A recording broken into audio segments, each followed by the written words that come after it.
Yan, di ba yan na yung sinasabi nila noon pa, na hindi nila magawa hanggang ngayon dahil hindi nila alam kung paano gawin. At dahil, sa totoo lang, nung sinabi yung 20 pesos per kilo na bigas, ay nagsinungaling yung nagsabi. Alam niyang hindi kayanin, pero pinaasa niya ang mga tao na ibibigay yon. One last question. Meron akong pagdududa ha, na magbebenta sila ng 20 pesos per kilo na bigas pero hindi pang tao, pang hayop.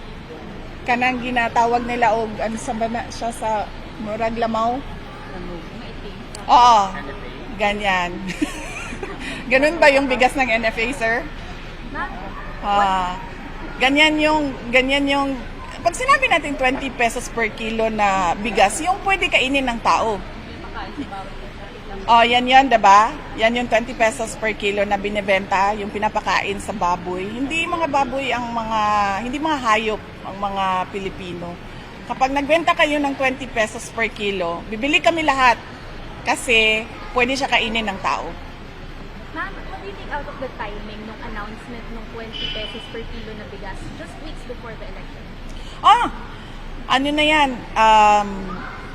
Promise na naman yan sa mga tao na alam mong para lang sa eleksyon at para lang sa kanilang mga senators. Para manalo yung kanilang alyansa kuno na iniwanan naman din sila nung dalawa nilang kandidato dahil kakaalam ko walang direksyon yung kanilang alyansa.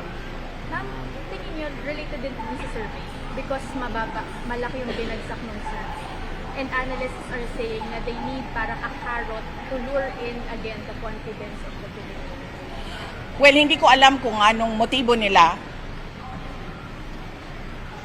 Baka, yes, inaano na naman nila yung mga tao, binubudol na naman nila yung mga tao sa 20 pesos per kilo na bigas.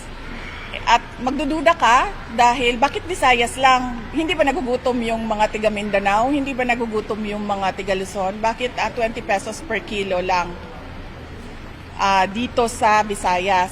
At bakit merong meeting sa Cebu Capitol ang lahat ng mga governors o karamihan ng mga governors sa Visayas?